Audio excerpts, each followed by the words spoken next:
Dentro da série Instituto Gunnar Vingre, estamos estudando com o pastor Afonso Chaves o livro de Números.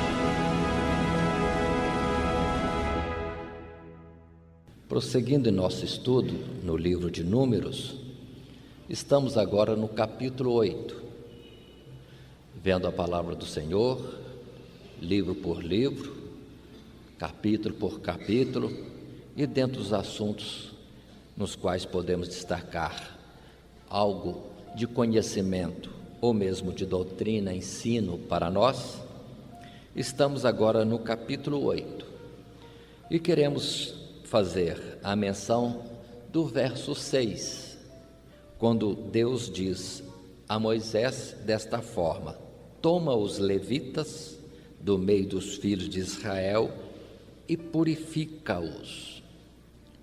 Paremos um pouco.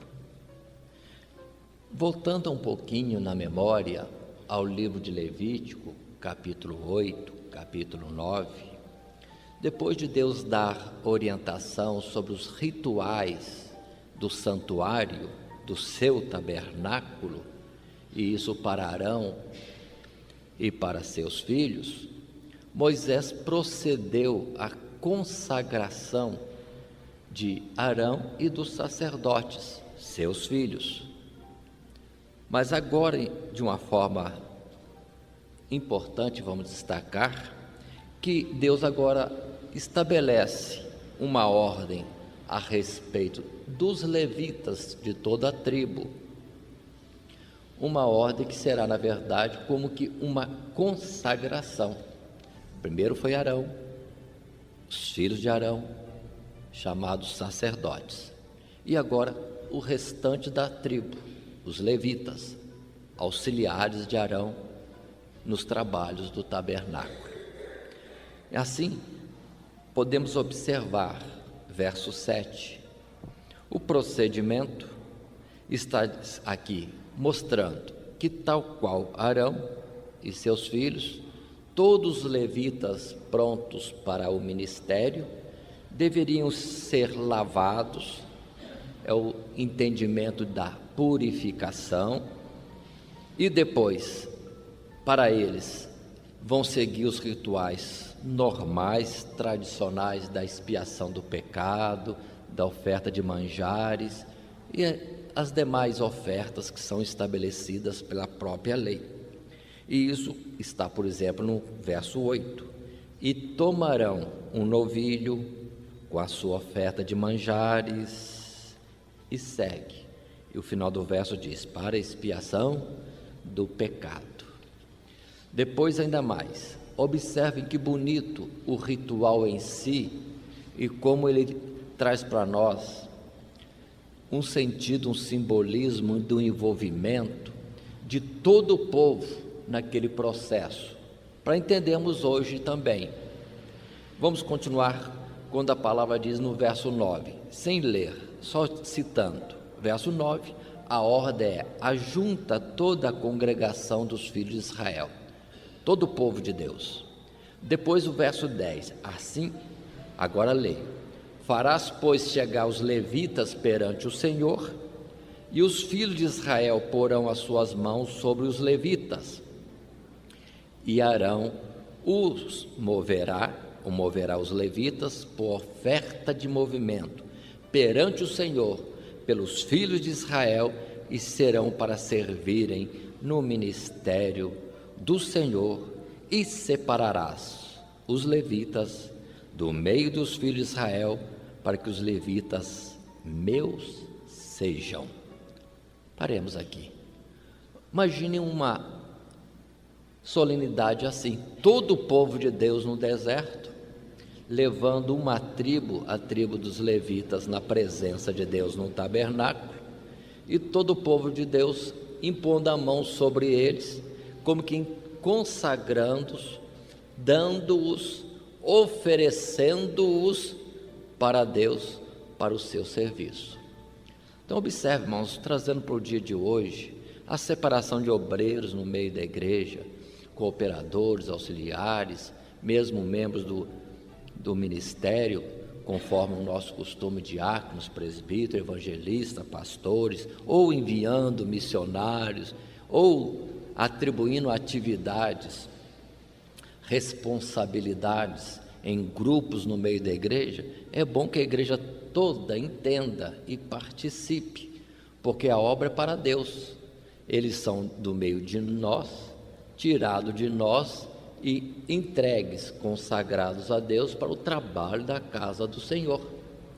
Tudo isso tem um significado e traz para nós uma ideia de algo nobre que Deus faz questão, até mesmo aqueles que trabalham sejam como que trazidos pelo povo, como oferta do povo para Ele, o próprio Deus. Muito bonito isso aqui, se nós tomarmos isso no meio de nós mesmos. A igreja poderá entender o que está fazendo, e os que são indicados, assim consagrados, sabem a grande responsabilidade também que tem diante do povo e diante do próprio Deus também. E a palavra vai continuar falando sobre este assunto. Tudo isso, um cuidado do próprio Deus. De uma outra forma de ver, é zelo de Deus para com o próprio povo. Em que sentido? Tendo falado isso já em outros capítulos, entretanto falo de novo porque no verso 19 Deus outra vez destaca. Leiamos o verso 19.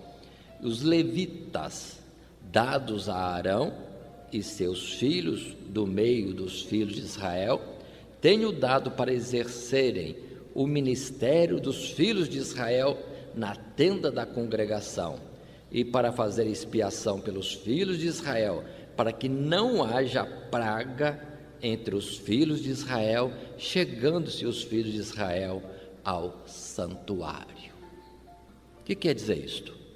Que o acesso a Deus não está assim, dentro da colocação da lei e destas palavras, aberto para todos. Não se pode chegar qualquer um a Deus, não se pode chegar de qualquer maneira a Deus.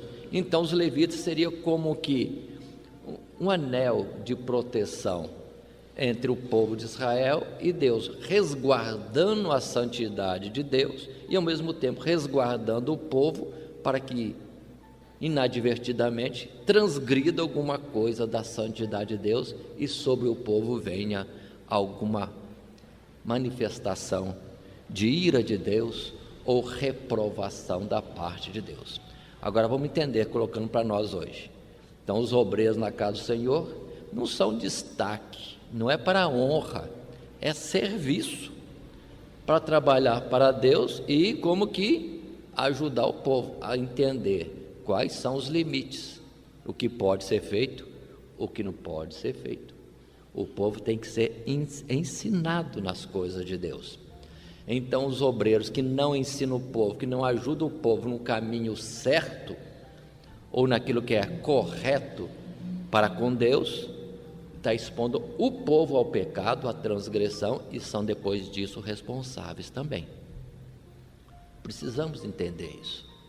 Foi quando, de certa forma, Jesus chegou a dizer a respeito dos fariseus, escribas e fariseus: tendes a chave do reino dos céus na mão, e vocês não entram pela porta e nem deixam os outros que querem entrar assim fazer. O que quer dizer isso? Fariseus e escribas sabem o certo e o errado, a forma de entrar para o reino de Deus, e não entram, e não deixam os outros entrar, porque não lhes faculta a passagem, ou mesmo trazem, vamos agora colocar, ensinamentos impróprios, que não são os de Deus.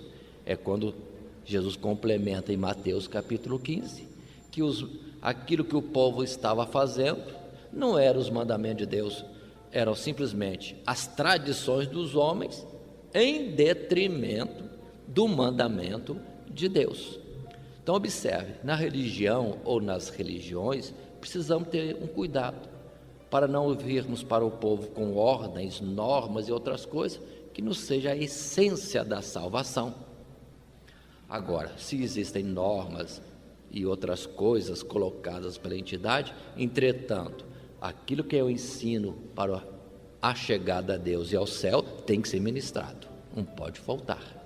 Mas um não ultrapassa o outro em importância, ou seja, as coisas relacionadas à aproximação do povo com Deus são essenciais e acima das normas religiosas. Assim vamos ver religião que nós conhecemos, em que retirou o segundo mandamento da lei de Deus: não farás para ti imagem de escultura, não te inclinarás diante delas, não as servirás. Não vou citar toda a palavra. Pronto. E em detrimento dessa ordem direta, eles trocaram o mandamento, colocaram outro como segundo mandamento. E eu pergunto, estão certos no que fazem? Não estão certos. Colocaram o mandamento deles, criado por eles, substituindo o de Deus. E qual é a transgressão maior dessa religião? É justamente a idolatria. Quando muitos e muitos têm nos seus devotos, outros que são colocados como intermediários ou mediadores, aqueles pelos quais eles vão ter acesso ao céu. Errado. Jesus disse: eu sou o caminho, a verdade e a vida. Ninguém vem ao Pai a não ser por mim. Então observe bem isso. Mandamentos de homens. Mas, voltando ao texto, em Números, verso 19 do capítulo 8, o obreiro, aquele que trabalha na casa do Senhor, faz a obra de Deus, e em uma dessas obras é guardar o povo para não ultrapassar os limites, saber o certo ou errado, o que pode fazer, o que não pode fazer, para que sobre eles não venha a condenação de Deus, conforme aquilo que é próprio da sua santidade e justiça. Sigamos mais um pouquinho. Faço menção agora no verso 24. O israelita, levita, estaria pronto para trabalhar, ser separado para o ministério com 25 anos. Aqui pode parecer uma certa dificuldade, quando antes se falou conta os levitas de 30 anos para cima, e aqui fala 25. O que nós entendemos que eles são já arrolados para estar à disposição da obra de Deus aos 25 anos, mas só ministram aos 30 anos em diante. E o limite, na verdade, vai ser dito mais à frente, no próprio capítulo 8 que nós estamos, no verso 25. A idade é até aos 50 anos, apenas 25 anos, de 25 a 50. Mas observe quando o Senhor diz aqui, no verso 26, porém, com seus irmãos servirão na tenda da congregação para terem cuidado da guarda, mas o ministério não exercerão. Assim farás com os levitas nas suas guardas. Então, todo aquele trabalho que os levitas faziam, que nós já estudamos antes, as responsabilidades dos meraritas, dos coatitas, dos gersonitas, era somente durante o tempo de 25 a 50 anos. Passou de 50, não estaria nessa função, mas guardaria o santuário, estaria servindo no próprio santuário de Deus. Isso quer dizer que não estão aposentados, só muda a forma de serviço. Continua servindo ao Senhor, agora no santuário. Seguindo em frente, capítulo 9, vamos ter menção da parte do próprio Deus, uma lembrança de que eles estavam no deserto e um ano praticamente já tinha passado. Estava chegando o dia 14 do primeiro mês do segundo ano e eles deveriam cumprir a lei. Aquilo que foi estipulado antes, a Páscoa, no 14º dia do primeiro mês de cada ano, teria que ser realizada. Eles deveriam saber e deveriam por si mesmos ter o cuidado, mas o próprio Deus lembra: façam a ministração da Páscoa. E assim acontece. Mas é interessante que surgem questões novas. Alguns que estavam impedidos de fazerem o ritual da Páscoa no dia estabelecido, chegaram a Moisés lamentando: não podemos fazer, por alguma razão não puderam fazer. E agora? Quem não cumpre a ordem de Deus quanto à Páscoa está excluído do povo de Deus. Mas a questão é levada para Deus.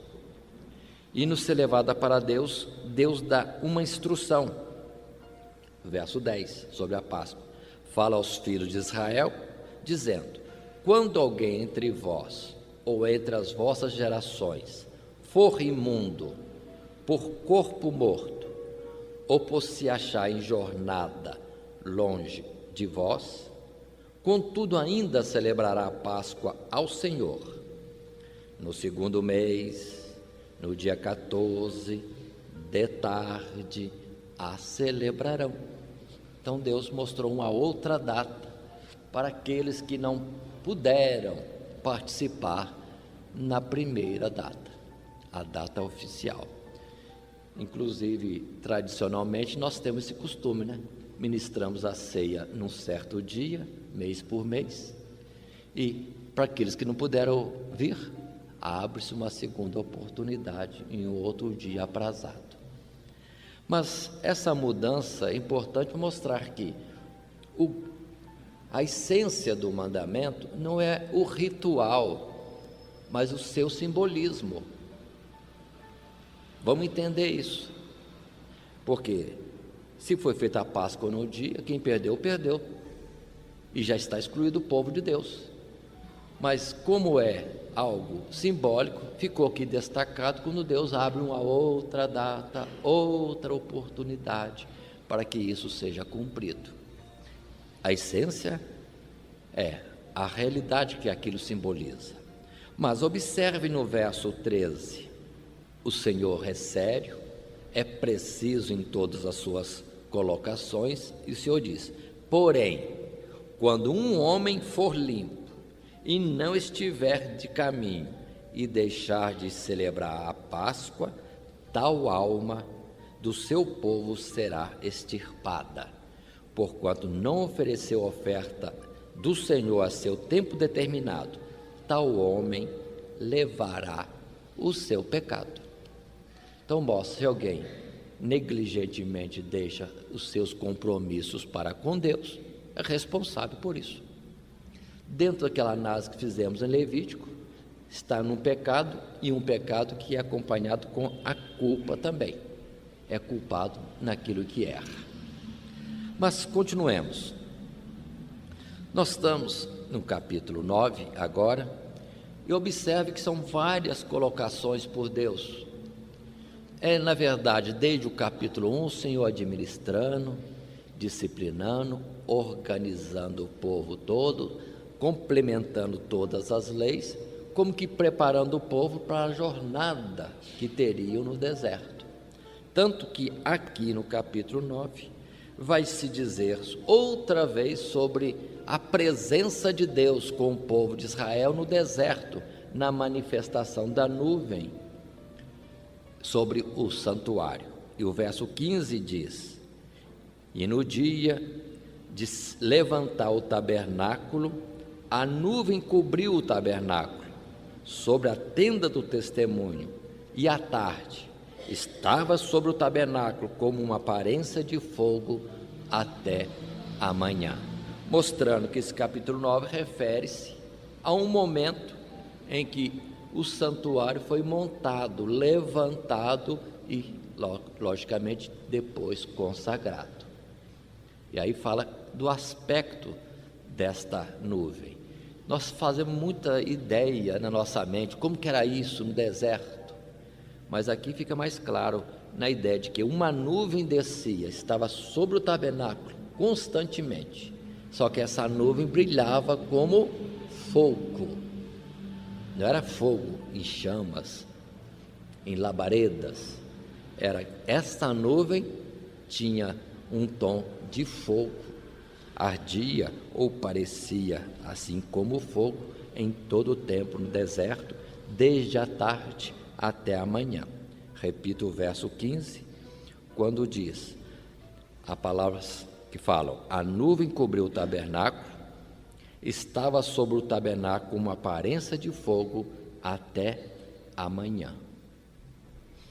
Imaginemos na forma de uma nuvem no pôr do sol, nascer do sol, aquele avermelhado, assim estava constantemente assinalada ou notória a presença de Deus no santuário. Devia ser algo bonito de se ver, né? Mas já coloco aqui que parece que o povo acostumou com isso e nem mais atinava ou tinha a reverência de saber Deus está presente e vivia como se Deus estivesse ausente. Na nossa vida acontece muito isso. Deus diz que estará conosco até a consumação dos séculos, mas quantas coisas nós fazemos nessa vida como se Deus não estivesse presente? Esquecemos. Nós precisamos olhar mais para essa nuvem, espiritualmente falando, da presença de Deus conosco. Na continuidade, verso 17, volta a falar de coisas já faladas. Mas sempre que a nuvem se alçava sobre a tenda, os filhos de Israel após ela partiam, e no lugar onde a nuvem parava, ali os filhos de Israel assentavam o seu arraial. Verso 18, segundo o dito do Senhor, os filhos de Israel partiam, e segundo o dito do Senhor, pronto, assim segue. Então toda a trajetória no deserto foi como que o Senhor determinando, estabelecendo cada coisa para o seu povo. Leia também com os irmãos o verso 22 e 23. Dá precisão para nós de como era esta jornada no deserto, mas ainda não começou nada. Estamos ainda diante do Monte Horebe, mas a palavra diz no verso 22, ou quando a nuvem sobre o tabernáculo se detinha 2 dias, ou 1 mês, ou 1 ano, ficando sobre ele, então os filhos de Israel se alojavam e não partiam, e alçando-se ou levantando-se ela, partiam. Aí segue. Então observam, a caminhada não era algo constante. Quando a nuvem descia, pronto, o povo parava.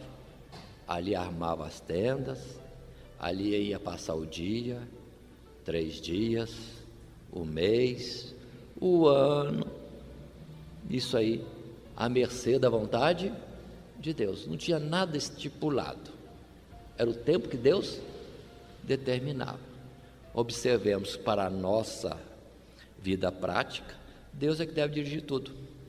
Há um tempo e há um modo para todo propósito debaixo do sol. Se nós entendermos isso e estivermos na direção de Deus, vamos acertar. Pouco dia, muitos dias, não importa. A direção é de Deus. Se a buscarmos, teremos a direção precisa, tempo por tempo. Por isso que em Eclesiastes, no outro capítulo, não, no capítulo 3, vai dizer, o sábio, o que conhece o mandamento do Senhor, sabe o dia e o modo, ou melhor dizendo, o tempo e o modo. Avancemos um pouquinho, agora para o capítulo 10. Praticamente como encerramento desta preparação no deserto, ainda junto ao Monte Horebe, vem um capítulo 10 com algumas complementações que Deus faz. Deus manda fazer trombetas de prata, e essas trombetas tocando vão estar trazendo a ordem de um procedimento a ser feito. Assim, o Senhor disse, verso 3, quando as tocarem ambas as trombetas duas, então toda a congregação se congregará a ti à porta da tenda da congregação. Verso 4: mas quando tocar uma só, então a ti se congregarão os príncipes, os cabeças dos milhares de Israel. Observe as colocações. Verso 5: quando retinindo as tocardes, então partirão os arraiais que alojados estão da banda do Oriente. Mas quando a segunda vez retinindo as tocardes, então partirão os arraiais ou exércitos que se alojam da banda do sul. Retinindo, as tocarão para as suas partidas. Paremos um pouquinho. Então Deus está mostrando tudo, orientando, administrando o deslocamento que logo vai iniciar por todo o deserto. Observe que existe convocação do povo todo e há convocações dos responsáveis, chefes, líderes de grupos do povo. Isso também vamos entender na nossa vida espiritual. Às vezes a igreja toda é convocada, às vezes alguns são convocados. Tudo isso é natural. Precisamos entender que isso é próprio da nossa peregrinação no deserto deste mundo. Mas quero destacar ainda os versos 9 e versos 10, com algumas coisas que Deus ainda colocou. Por exemplo, o verso 9 vai dizer que quando o povo saísse para a guerra, deveriam também tocar as trombetas retinindo. Tá bom. Então o povo estava indo para a guerra e o som das trombetas retinindo sobre o povo. Agora, o que eu quero dizer com isso? Por favor, observe no verso 10. Vou ler e destacar no final. Quando na vossa terra sairdes a pelejar contra o inimigo que vos aperta, também tocareis as trombetas retinindo. Observe bem. Perante o Senhor vosso Deus haverá lembrança de vós, e sereis salvos dos vossos inimigos. Isso não soa como que na hora que vier a guerra é para nós alçarmos a nossa voz, fazermos barulho, fazer ouvir o nosso clamor diante de Deus? E Ele vai ouvir e vai atuar. Mostra isso também. E Deus não sabe o que está acontecendo? Deus sabe o que está acontecendo, mas parece que Ele gosta que nós, como que, clamemos a Ele e vejamos o resultado da resposta. Clamando, Ele responderá. Clama a mim e responder-te-ei a palavra que foi dita a Jeremias. De igual forma, o verso 10 também coloca, para nós entendermos como que Deus está perto de nós, quer estar envolvido em todas as questões.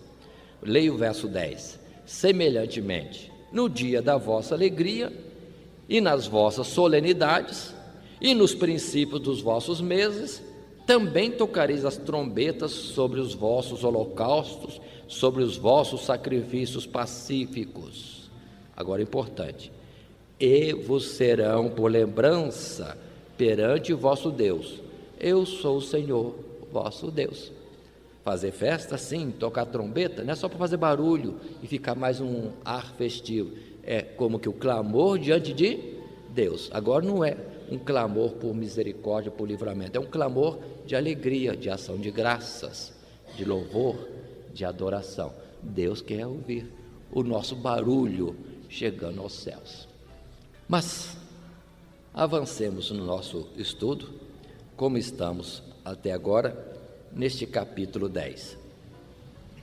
Até que, capítulo 10, verso 10, eu posso chamar a todo este texto anterior como a preparação para a viagem.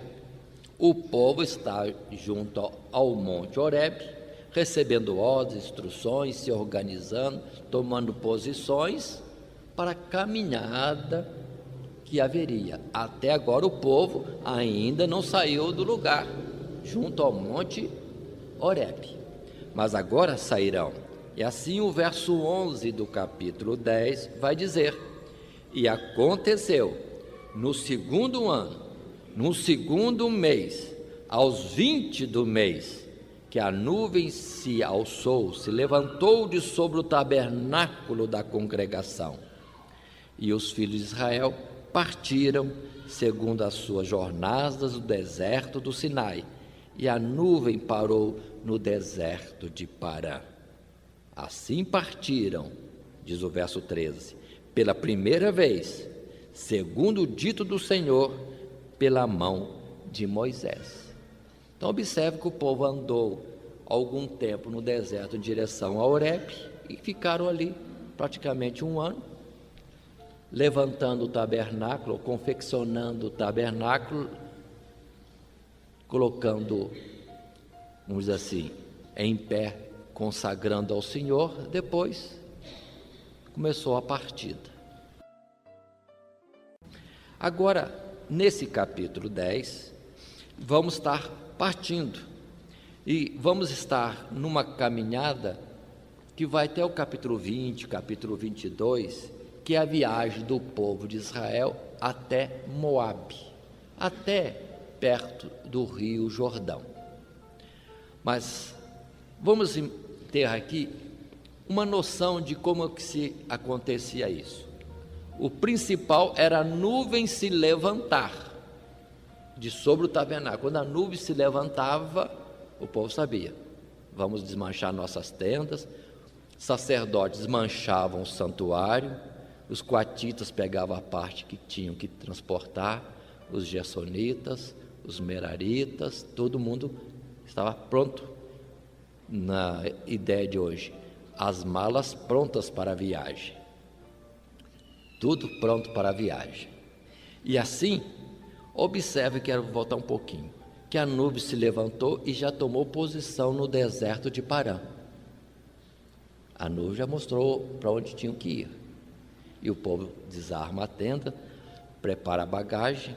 Aí sim, segue no verso 14 o procedimento. Porque primeiramente partiu a bandeira do arraial dos filhos de Judá. As trombetas então ressoavam, retinindo. Ao ressoar a primeira vez retinindo, era a ordem do exército de Judá partir na direção de onde o Senhor estava indicando. Verso 17 vai dizer: então desarmaram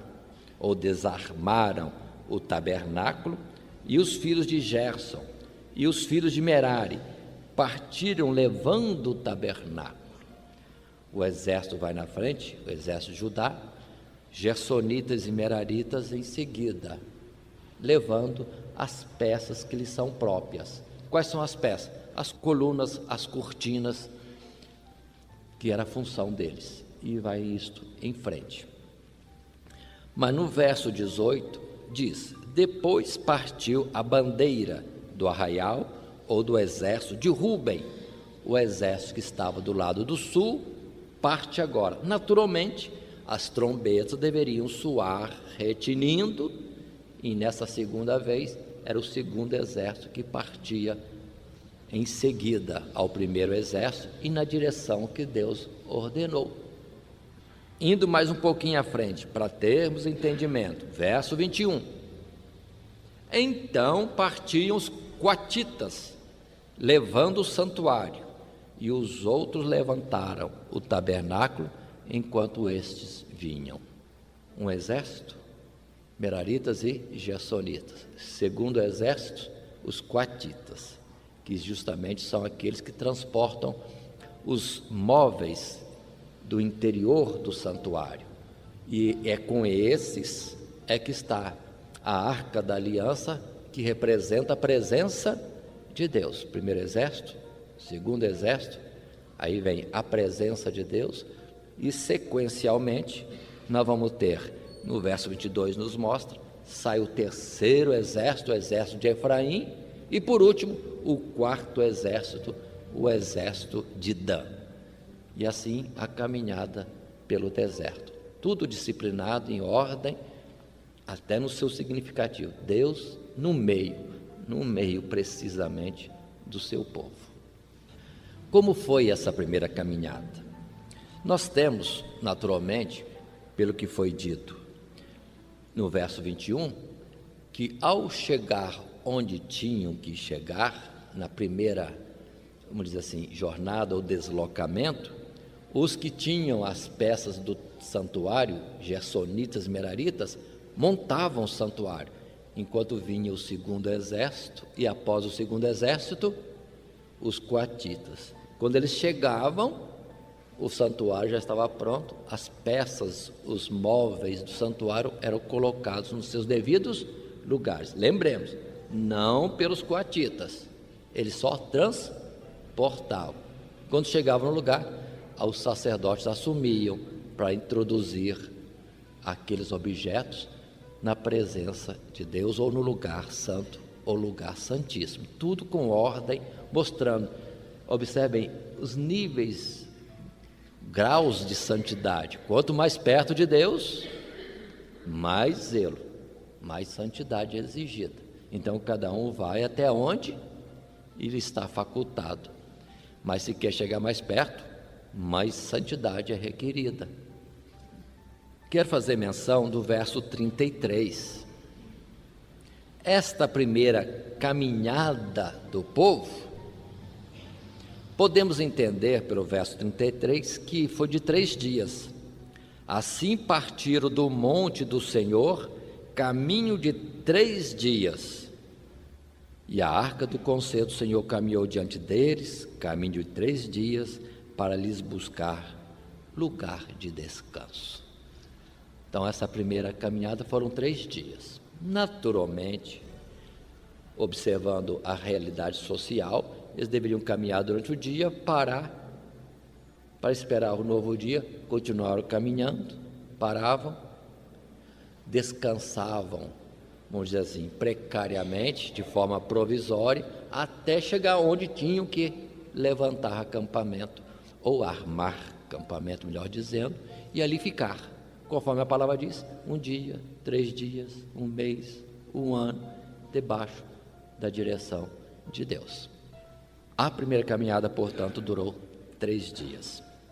Um procedimento comum na caminhada ou nos deslocamentos, o verso 35 diz: era, pois, que partindo a arca, Moisés dizia: levanta-te, Senhor, e dissipados sejam os teus inimigos, e fujam diante de ti os aborrecedores. Verso 36, e pousando ela, diziam: volta ao Senhor, para os muitos milhares de Israel. A nossa caminhada, né, irmãos? O Senhor indo à frente, e quando nós chegarmos no lugar que temos que atingir, que o Senhor esteja presente novamente conosco. Na verdade, o Senhor sempre estará presente, mas a ideia é de que Ele vai na frente, preparando o caminho para conduzir o povo ao lugar certo. Chegamos agora ao capítulo 11, é caminhada no deserto. Quantas obras, quantas atuações de Deus, notória presença de Deus no meio do povo, mas não falta as murmurações, os queixumes, as lamentações, não falta. Assim o verso 1 do capítulo 11 vai dizer: e aconteceu que, queixando-se o povo, era mal aos ouvidos do Senhor, porque o Senhor ouviu, e a sua ira se acendeu, e o fogo do Senhor ardeu entre eles, e consumiu os que estavam na última parte do arraial. Queixando-se o povo. Penso comigo, primeira caminhada no deserto, um deslocamento. Será que alguém achou ruim essa caminhada? Não gostou da mudança de local? Queria ficar parado no mesmo lugar? Não queria avançar à frente em direção à terra prometida? Não sei, mas na primeira ocasião, com o primeiro deslocamento, alguém está se queixando, e Deus não gostou, e o fogo ardeu, pelo que aquele lugar, diz o verso 3, se chamou Taberá. A tradução da palavra Taberá não é muito colocada nos dicionários, mas está ligado naturalmente ao fogo aceso, significando que Deus acendeu o fogo, ou o fogo consumidor, que consumiu aqueles que queixavam no meio do povo. A jornada é essa, irmãos, é deserto. Mas precisamos entender que Jesus já disse: o fardo é leve, o jugo é suave. O jugo de Deus e o fardo de Deus não é igual ao do mundo. E o do mundo, quantas vezes nós carregamos e não reclamamos? Por medo, às vezes, não é assim mesmo? Por respeito à autoridade. Mas agora, e a de Deus? Não vamos ter em conta que é Deus que está nos dando o fardo e o jugo? Então vamos considerar isso. Continuando, se não bastasse isso, logo em seguida, verso 4, temos de novo: e o vulgo que estava no meio deles veio a ter grande desejo, pelo que os filhos de Israel tornaram a chorar, a palavra está escrita em chorar, e disseram: quem nos dará carne a comer? E vem aquela expressão: lembramos-nos do Egito. No Egito eles tinham sim tanta coisa, comíamos de graça, dizem eles no verso 5, pepinos, melões, porros, cebolas, alhos. Está faltando aqui a escravidão, o açoite, o matar os filhos. Está faltando. Quando nós reclamamos de algum ardor, alguma dificuldade presente e esquecemos de onde Deus nos tirou, da opressão, da liberdade que nos deu nele mesmo. E o verso 6 agrava mais ainda: mas agora nossa alma se seca. Misericórdia. Coisa nenhuma há, senão este maná diante dos nossos olhos. No outro lugar diz: viu. Chamou a providência de Deus de algo vil. Deus ouviu isso, Moisés ouviu isto, e Moisés em particular ficou irritado com esse assunto. E o verso 11, Moisés vai falar com Deus, mas observe a palavra de Moisés para Deus. Verso 11: e disse Moisés ao Senhor: por que fizeste mal ao teu servo? E por que não achei graça aos teus olhos, que pusesses sobre mim a carga de todo este povo? Moisés vai reclamar com Deus. Observe que reclamação ou abrir o coração diante de Deus tem que ser de tal forma que não seja murmuração e queixume. Porque Moisés falava com Deus e Deus não fulminava Moisés. Era uma expressão de uma realidade. Temos que ter a medida certa para não ultrapassarmos. Se alguma coisa nos aflige, em Filipenses Paulo escreveu: seja isso conhecido diante de Deus pela oração, com súplicas. Então devemos entender. Então observem, e pelas palavras seguintes ainda temos, no verso 12, quando Moisés diz: concebi eu, porventura, todo este povo? Gerei-o eu para que me dissesses que o levasse ao colo? E continua a palavra. Verso 13, ele pergunta para Deus: de onde teria eu carne para dar a todo este povo? O povo pede e chora: dá-me carne para comer. Paremos um pouquinho. Deve ser por isso que lá em Hebreus, no capítulo 13, quando o escritor de Hebreus deixa instrução para o povo cristão, ele chega a dizer desta forma, no verso 17, capítulo 13, o verso 17: obedecei a vossos pastores e sujeitai-vos a eles, porque velam por vossas almas, como aqueles que hão de dar conta delas, para que o façam com alegria e não gemendo, porque isso não vos seria útil. Então nós estamos vendo esse verso aqui no deserto. O povo de Israel, em vez de obedecer e andar nas ordens estabelecidas, naquilo que estava já instituído ou determinado, não, trazia aflição para Moisés.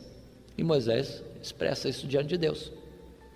E ele chega a dizer no verso 14: eu sozinho não posso levar todo esse povo. Verso 15, ele chega a pedir a morte.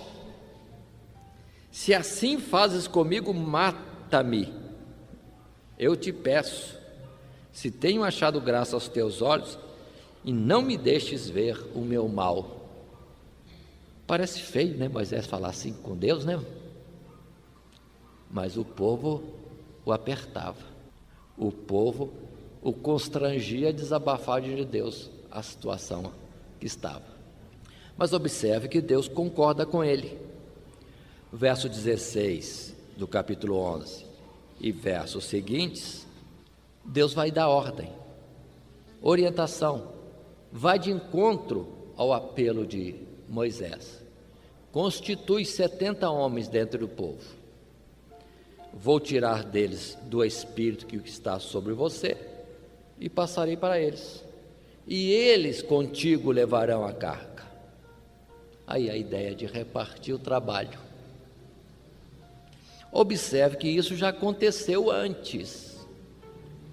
Uma forma de constituir no meio do povo os líderes de 10, os líderes de 50, os líderes de 100, os líderes de 1000, justamente para que tivesse quem assistisse o povo nas suas necessidades. E aqui é repetido essa situação, essa colocação.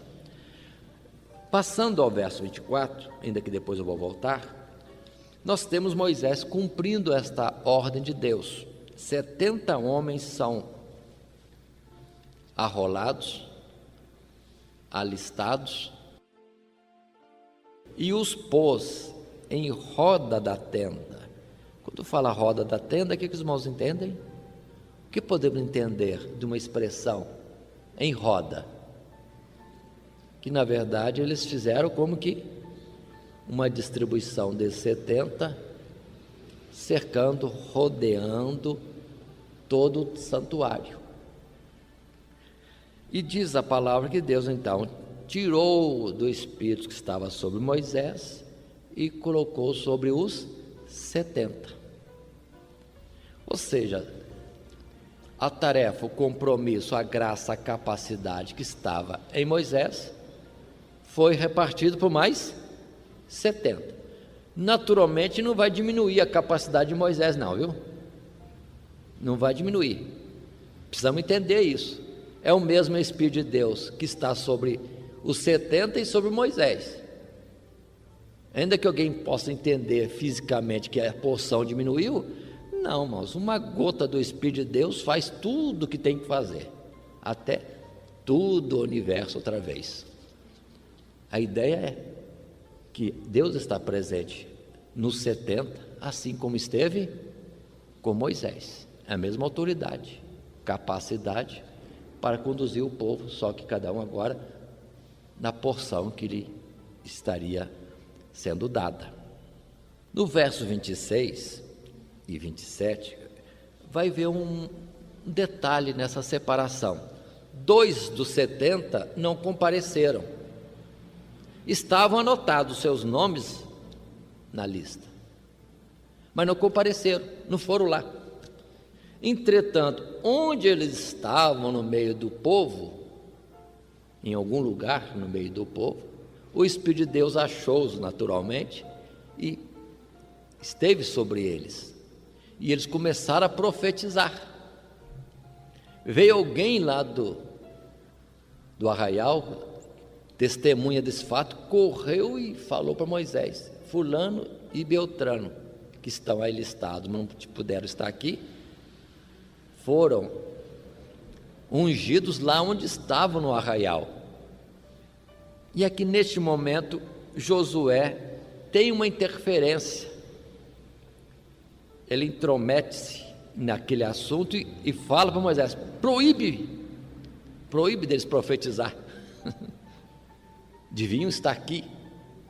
Por que estão profetizando lá? Paremos um pouquinho. Quem é que fez eles profetizarem? Foi da vontade deles? Não foi, foi Deus que foi até eles. Parece que Josué não percebeu isso e faz essa interferência no assunto com Moisés. Josué interfere. É quando leio agora o verso 29 e temos a resposta de Moisés. Porém Moisés lhe disse: tens tu ciúmes por mim? Tomara, ou quem dera, que todo o povo do Senhor fosse profeta, que o Senhor lhes desse do seu espírito. Observe, Moisés está dentro, irmãos, da visão correta. Quem dera que todos tivessem mais e mais do Espírito de Deus. Aqui mostra que o bem da obra é que todos sejam abençoados, que todos tenham dons, que todos estejam assim por Deus, assistidos e impulsionados para a obra. Há pessoas que não gostam de repartir nada, está errado, como se ele tivesse tudo. Ele canta, ele prega, ele evangeliza, ele visita, ele faz tudo, mas o que acontece com isso? Ele priva o povo de estar ocupado e ser obreiro, cooperador de Deus na obra que é para todos. E alguns até não gostam como alguém vai se destacando com alguma capacidade, às vezes quer até abafar, às vezes quer criar até empecilho a ponto de excluir da igreja, porque vai subir uma árvore aqui e vai fazer sombra junto de mim. Não é assim que Deus opera. Há sol bastante para todas as árvores, deixa as árvores subirem e virem a dar frutos, e muitos frutos, para a glória de Deus. Então observe, Moisés não entendeu, não era ciumento, mas Josué estava com uma certa, vamos dizer assim, veneração, estava com uma atenção especial, em particular só para Moisés. Incorreto. Ele teria que ter a mesma visão, que todo mundo tivesse da mesma bênção, do mesmo Espírito que estava sobre Moisés. Mas continuemos, ficam essas coisas para o nosso ensino. Voltando ao verso 18, tudo isso aqui foi originado do povo pedir carne. Primeira providência, separar os auxiliares de Moisés. Mas, voltando ao verso 18, Deus agora vai falar ou agir com respeito à petição que foi feita, carne. Vamos ler o verso 18. Deus diz a Moisés: dirás ao povo: santificai-vos para amanhã, e comereis carne, porquanto choraste aos ouvidos do Senhor, dizendo: quem nos dará carne a comer? Pois bem nos ia no Egito, pelo que o Senhor vos dará carne e comereis.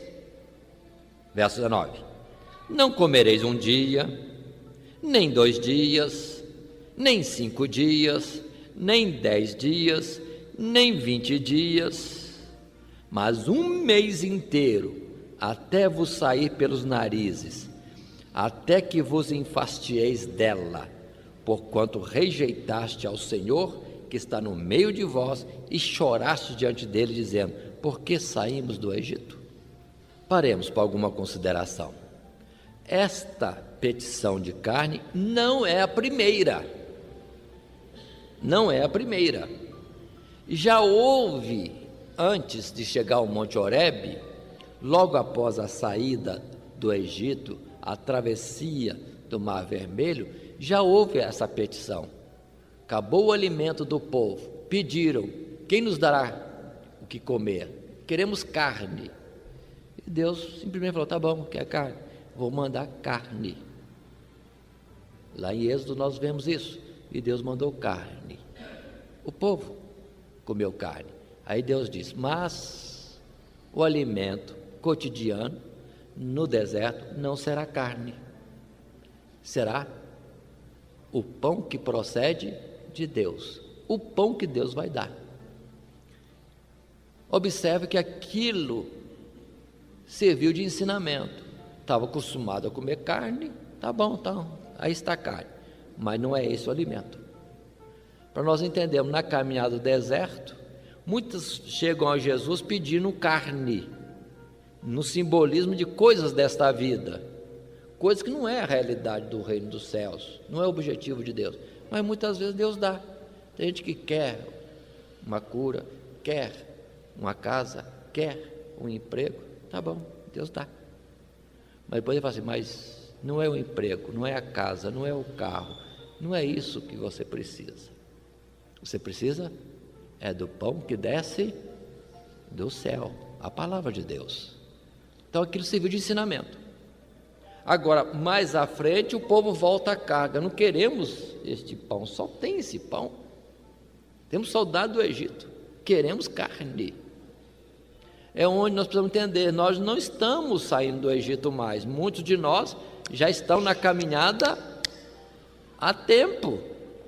Não é para pedir de novo as coisas desta vida, é para pedir as coisas de ordem espiritual, celestial. Pelo que Paulo chegou a dizer, se já ressuscitaste com Cristo, pensai nas coisas que são de cima, olhai para as coisas que são de cima. Mas a tendência nossa, observe, vamos ter cuidado, pedido de oração, caderno de oração, vamos ler, é mais coisa desta vida, porta de emprego, cura, casa, um carro, questão na justiça, o vizinho que perturba, tanta coisa. Nós estamos, parece que pedindo coisas dessa vida, não? Nós estamos pedindo carne, que Deus nos livre, enquanto nós devíamos estar pedindo outras coisas. Há um modelo de Atos, nos primeiros capítulos, quando eles oravam o Senhor, Senhor, concede aos teus servos ousadia de levar a tua palavra. Já estava um pouquinho diferente. Então nós precisamos saber pedir melhor também. Para a caminhada nossa, não são essas coisas. Buscar primeiro o reino de Deus e a sua.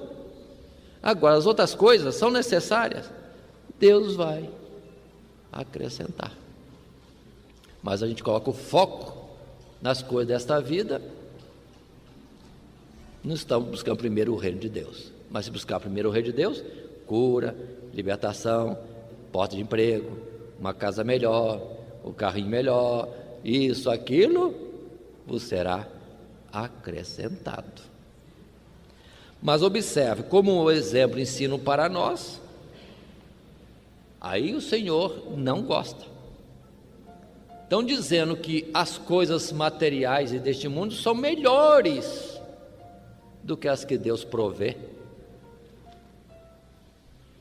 Não podemos entender assim, não é correto, é insulto a Deus.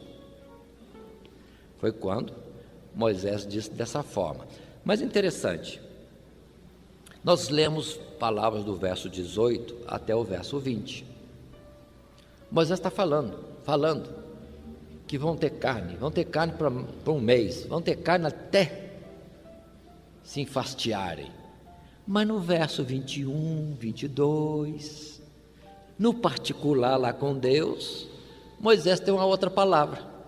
E disse Moisés, 600 mil homens de pé é este povo, no meio do qual estou.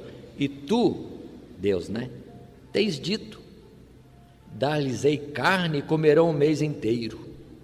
Degolar-se-ão para eles ovelhas e vacas que lhes bastem?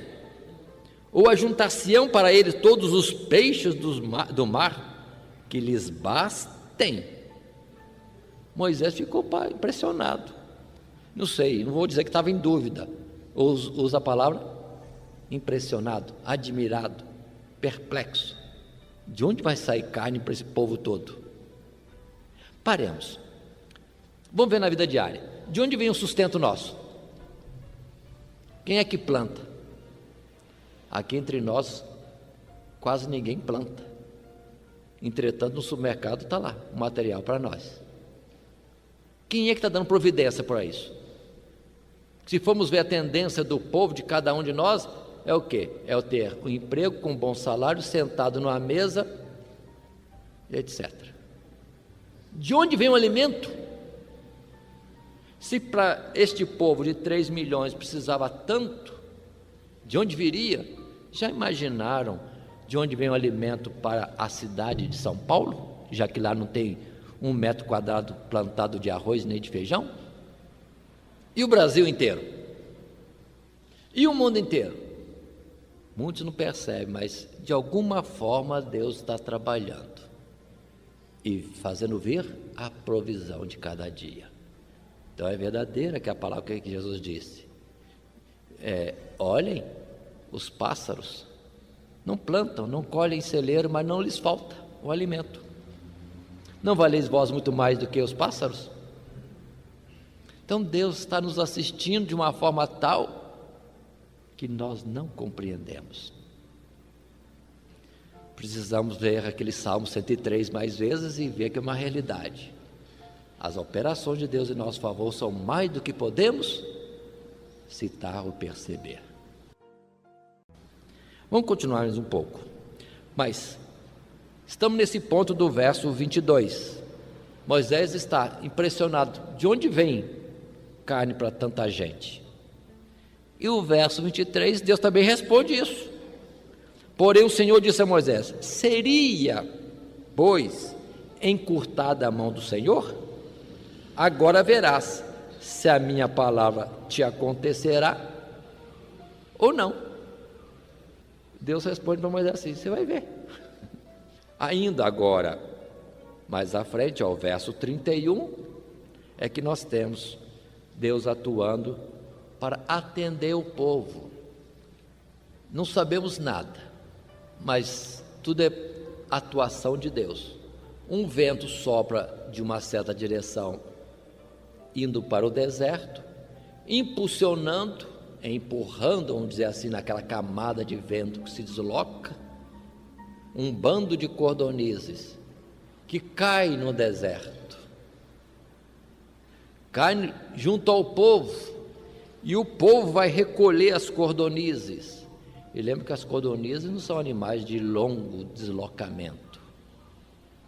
Tem aves que voam distâncias enormes durante as estações do ano, mas tem outros não, que não voam. E cordonizes aparecem de repente no deserto e caem em um bando tal que todo Israel vai buscar as cordonizes um dia inteiro, a noite inteira e o outro dia inteiro, ajuntando cordonizes em grande quantidade. Cumpriu a palavra. Moisés podia estar olhando assim e falando: não veio trem, não veio navio, não veio Scania carregado, mas Deus sabe fazer chegar o que Ele tem entregado nas nossas mãos. Só que no particular não era bom, era carne. Romanos capítulo 8: aquilo que é segundo a carne traz corrupção e morte. E assim encerra o capítulo 11 dizendo que o povo estava comendo, ainda com a carne entre os dentes, e a ira de Deus se acendeu, pelo que muitos morreram com a carne ainda entre os dentes. Olha a repreensão. Muitos pedem, não entendem que Deus está dirigindo para outra coisa. Chega a hora que Deus entrega na mão, mas aquilo lá não é para bem, é para mal. Há casos assim. Daqui a pouco nós veremos Balaão. Balaão pediu, insistiu, Deus deixou, mas não foi boa a trajetória que ele teve, segundo a sua vontade. Termina o capítulo 11 com a palavra de que aquele lugar se chamou Quibrote Atavá. Quibrote Atavá, que significa sepulcros da cobiça, porque ali foram enterrados os que cobiçaram a carne. Aí está. Se cobiçarmos as coisas deste mundo, se semearmos nas coisas deste mundo, colheremos corrupção. Corrupção é aquilo que degenera, aquilo que leva à perda, à morte. Vamos dar sequência ao nosso estudo. Agora, no capítulo 12, um novo fato acontece. O que acontece? Agora é na família. Moisés tem como irmão a Arão e como irmã a Miriam. E esses dois irmãos de Moisés falam mal de Moisés. O verso 1 diz: por causa da mulher cuxita, porque tomara uma mulher cuxita. Paremos, não podemos falar nada além do que está escrito. As questões nos vêm à mente. Uai, onde está Zípora, a mulher de Moisés? Não sei. Estava viva ainda? Não sei. Não posso afirmar nada. O fato é que a palavra diz que Moisés estava agora com uma mulher cuxita. Lembremos que a mulher Zípora era midianita e essa agora é cuxita. Cuxita, colocando um nome mais conhecido, é etíope. Tem gente que fala etíope, então a mulher negra. Meu Deus, nós estamos colocando palavras e interpretação que não está no texto. A Bíblia não fala nada.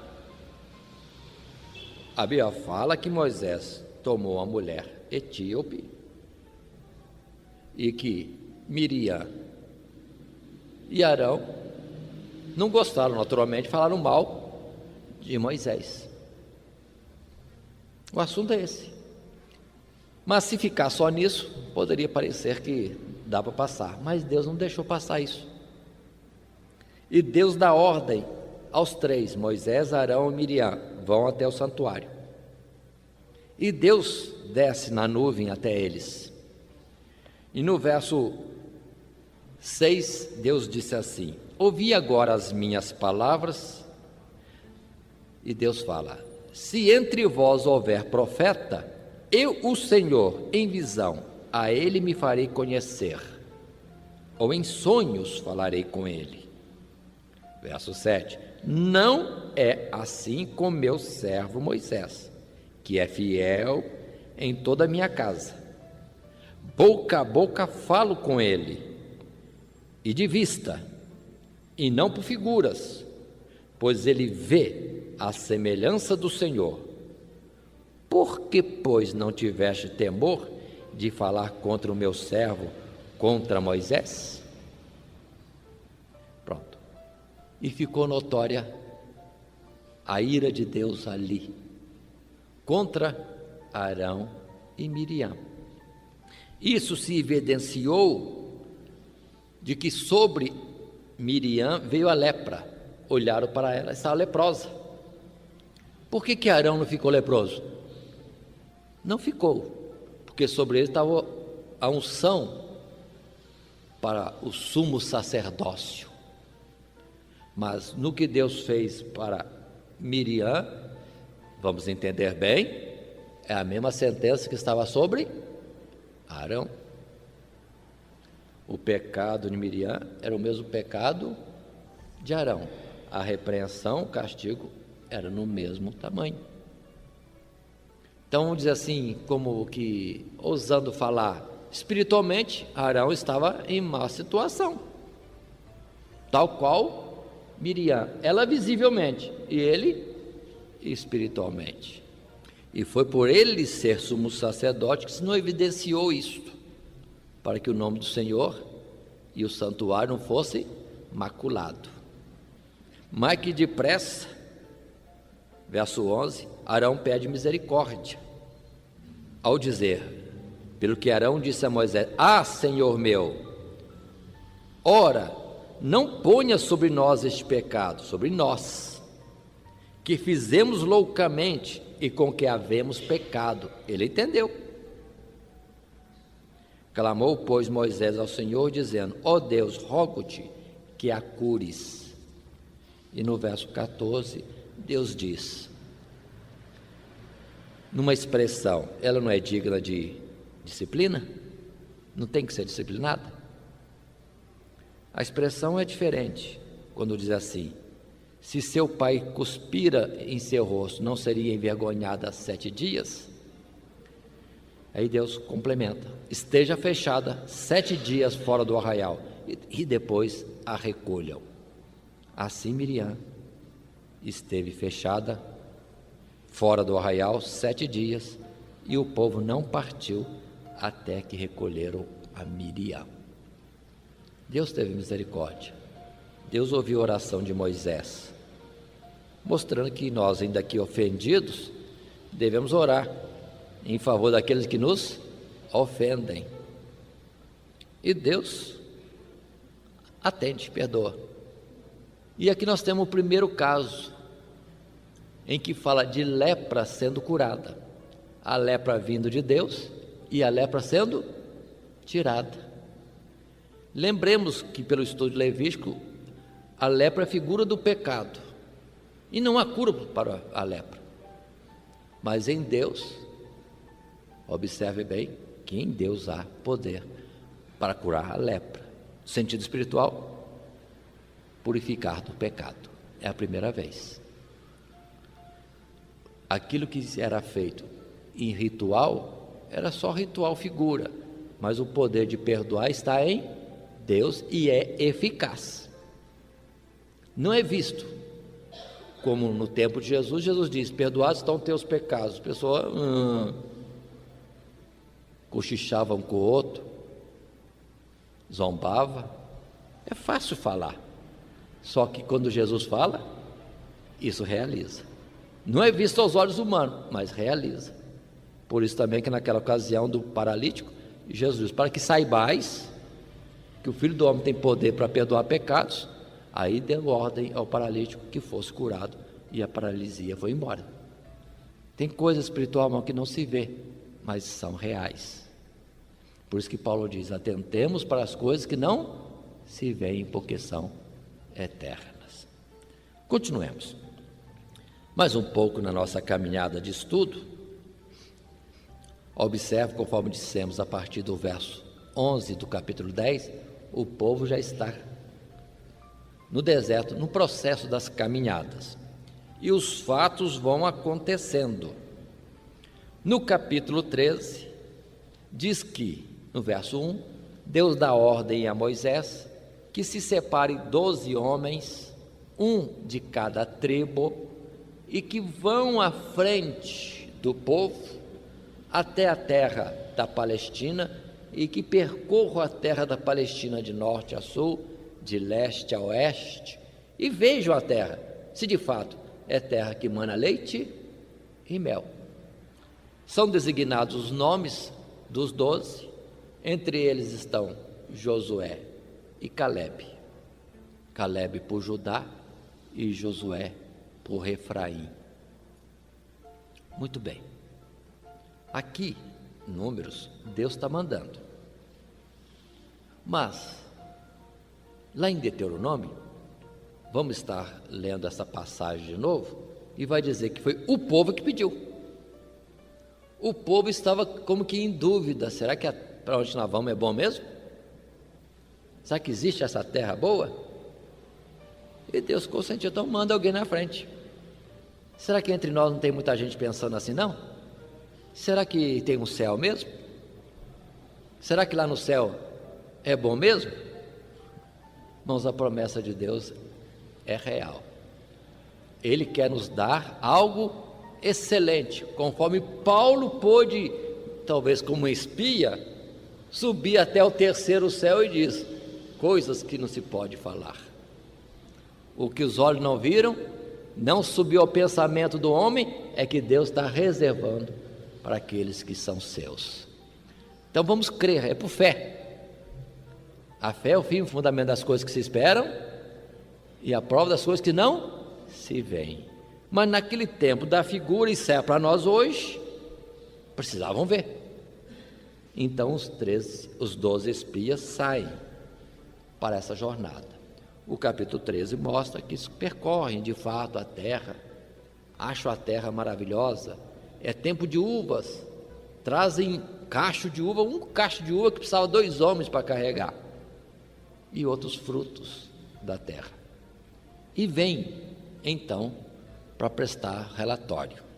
E o relatório no verso 26, depois de percorrerem 40 dias andando lá na Palestina, vem com o relatório que no verso 26 encontramos, dizendo que caminharam e que de fato a terra verdadeiramente mana leite e mel, e apresentaram os frutos. Por que não ficaram nisso aí? Infelizmente, acrescentaram o verso 28, ao dizer: porém, o povo que habita nessa terra é poderoso, e as cidades fortes, e muito grandes, e também ali vimos os filhos de Anak, os gigantes. Tá bom, falaram. Por falar isso, não haveria nada de mal, porque é uma realidade. Lá existiam cidades fortes, fortalezas, grandes nações, poderosas nações, gigantes estavam lá naquela região. A caminhada para o céu não é fácil, tem muitos obstáculos. Temos que atravessar por meio de situações como que enfrentando povos grandes, numerosos, gigantes, parece diante de nós nessa trajetória. São fortalezas que estão diante de nós, mas como Paulo diz, as nossas armas não são carnais, mas espirituais, poderosas em Deus contra as fortalezas. Tá bom, até aqui nada de mal. No verso 30 vemos Caleb, Josué esforçando, animando o povo: vamos subir, a terra é muito boa, Deus vai nos dar os povos na nossa mão. Os outros não falaram isso. Agora complicou, ficou mais grave, quando no verso 31, os 10, exceto Caleb e Josué, 10 dos 12, disseram, porém os homens que com ele subiram disseram: não podemos subir contra aquele povo, porque é mais forte do que nós. Aqui que não podia falar, não podemos subir. Verso 32, e infamaram a terra que tinham espiado perante os filhos de Israel, dizendo: a terra pelo meio da qual passamos a espiar é terra que consome os seus moradores, e todo o povo que vimos no meio dela são homens de grande estatura. Também vimos ali gigantes, filhos de Anak, descendentes dos gigantes, e éramos aos nossos olhos como gafanhotos, e assim também éramos aos seus olhos. Essa parte que está grave. Quando desanima o povo dizendo que não podem, os outros são mais fortes, são mais poderosos. A visão não é correta, não é para olhar para o gigante, nem para o tamanho das fortalezas, é para olhar para Deus. Não tiveram a palavra correta, boa para o povo. Observando as palavras de Davi, se Davi fosse olhar o tamanho do gigante Golias, ficava quieto em casa. Se fosse olhar para as armas, o escudo do gigante, não saía de casa. Mas ele disse que ia contra o gigante em nome do Senhor dos Exércitos. Aí que está a nossa fortaleza. O inimigo é grande. A nossa luta não é contra a carne e contra o sangue, é contra as hostes, as potestades das trevas. E que nós, como carne, osso, somos nada contra aqueles que são magníficos em poder, na ordem celestial. Mas nós não estamos batalhando em nós mesmos, nós estamos batalhando na causa do Senhor, pelo nome do Senhor que avançamos. Infelizmente, ficou essa história para entendermos e para aplicarmos agora. Não vamos olhar a dificuldade da caminhada cristã, as lutas em casa, no trabalho, na escola, as tentações, os problemas que nos vêm, é tremendo, é grande demais. Mas se a gente for ficar olhando para o problema, ou demorar-se na tentação, conforme Salomão vai dizer, não demores perto do vinho, não demore. O negócio é nos abrigarmos em Cristo Jesus sempre, aquele que habita no esconderijo do Altíssimo. Fica a lição para nós. Mas naquele tempo, como um modelo para entendermos a gravidade de incorrer nesse erro, vem um capítulo 14, que vai mostrar que o povo inteiro achou mais firmes as palavras dos 10 do que as palavras de Josué e Calebe.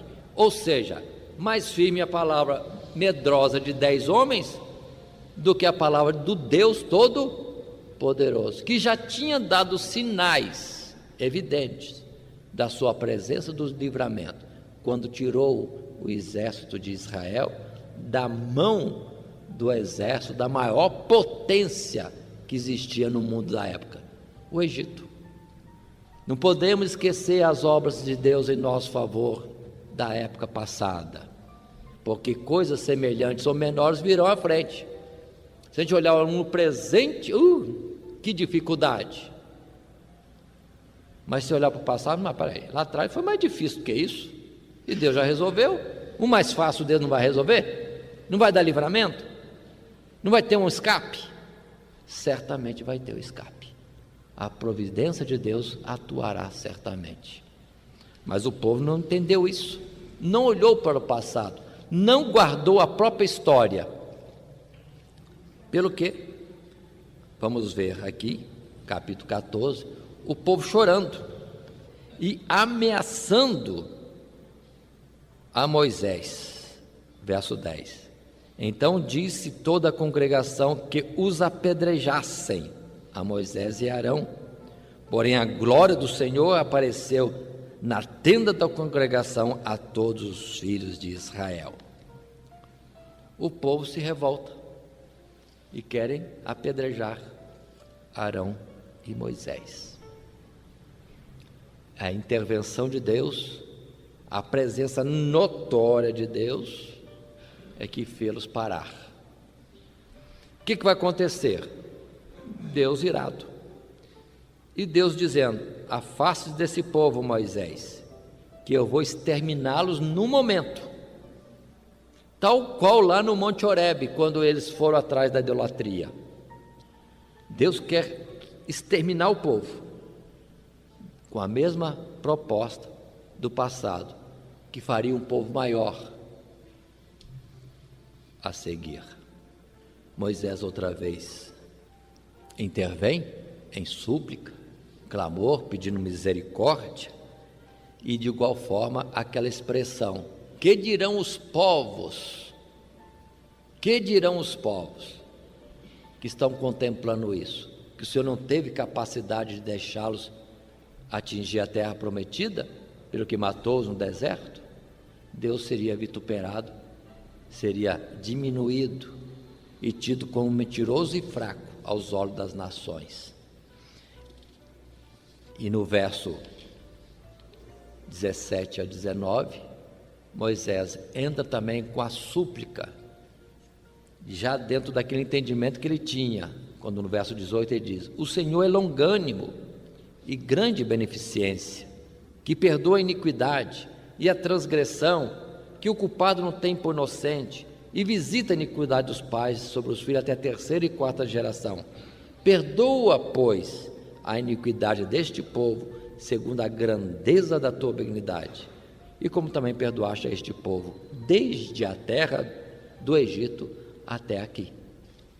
Pronto, as palavras seguintes é Deus de fato perdoando, não trazendo a destruição para o povo naquele momento, mas Deus faz algumas promessas, como o verso 21, porém, diz Deus, tão certamente como eu vivo e como a glória do Senhor encherá toda a terra. Deus não vai se deixar diminuir aos olhos do mundo. Muitas vezes nós, como povo de Deus, podemos falhar e por nós, o povo de fora, venha a duvidar de Deus, ou mesmo a não considerar em honra o nosso Deus. Mas Deus trabalha para que o seu nome continue sendo grande, porque Ele verdadeiramente é Deus sobre todas as coisas. Observe no caso de Davi, Deus falou isso para Davi: com a tua falta deste lugar para que outros blasfemem de mim. Mas Deus sabe agir. Ainda bem que Deus também nos perdoa e faz-nos andar à frente. Mas só que observem, dentro daquele particular, do modelo exemplo no deserto, as ordens de Deus vêm agora em sequência. Diga ao povo que volte para trás, caminho do deserto, para a direção do Mar Vermelho outra vez. Aí estamos em Cádiz Barneia, o povo voltando, porque duvidou que Deus poderia introduzi-los na terra prometida. E Deus diz: segundo o que me disseram, vou fazer. Porque o povo também disse: ai de nós, fomos trazidos ao deserto para morrer, coitado das nossas crianças. E Deus diz: pois é, vocês vão morrer no deserto, mas as tuas crianças vão ver a terra que vocês desprezaram. Como testemunho, os pais não quiseram, mas eles veriam que a promessa de Deus é verdadeira. Continua: como caminharam 40 dias pelo lugar prometido, a terra prometida, a Palestina, também voltarão no deserto e ficarão 40 anos, 1 ano por cada dia, até que tombem no deserto todos aqueles que estiveram nesta incredulidade. E isso vai ser repetido lá em Hebreus. O povo tombou no deserto por causa da falta de fé, por causa da incredulidade.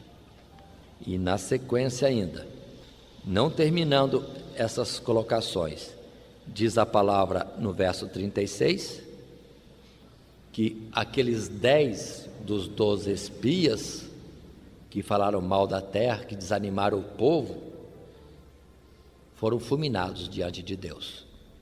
Foram fulminados diante de todo o povo, como exemplo. Continuando a palavra, o povo se entristeceu, foi para a tenda dormir, porque a ordem de Deus foi: no dia seguinte vão voltar na caminhada para trás, para o Mar Vermelho outra vez. O povo ficou triste, viram o absurdo que fizeram, e ao levantar no dia seguinte, toma o propósito: vamos para frente. E Moisés diz: não vão. A ordem agora não é para vocês irem mais, a ordem agora é voltar. E eles disseram: não, vamos para frente, vamos conquistar a terra que Deus vai nos dar. Deus vai não estar com vocês mais, não vão. Eles temaram, formaram um exército e partiram para a Palestina. Naturalmente foram derrotados, tiveram que sair correndo de volta. Deus não era mais com eles. Se Deus manda, a gente vai, Ele é conosco. Mas se a gente depois quer ir para o lugar que Deus mandou sem a presença de Deus, não adianta mais, perdemos a oportunidade. Assim aconteceu com o povo naquela ocasião. Isso está escrito ali no verso 39 até o verso 44 do capítulo 14. Queremos fazer mais um destaque. Volta ao verso 34. Leia o verso 34 para dar ênfase no final às últimas palavras. Deus diz: segundo o número dos dias em que espiastes esta terra, 40 dias, cada dia representando um ano, levarei sobre vós as vossas iniquidades, 40 anos, e conhecereis o meu afastamento. Quero destacar aqui: e conhecereis o meu afastamento. Isso parece dizer algo assim, que o povo voltaria no deserto, peregrinaria de volta no deserto, mas com Deus afastado. E se nós analisarmos o livro de Números, que é o que estava acontecendo no deserto, parece que nos anos que se sucederam, não se registra nada. Parece que está tudo perdido. O que aconteceu nesses praticamente 38 anos que eles voltaram para trás? Não é falado.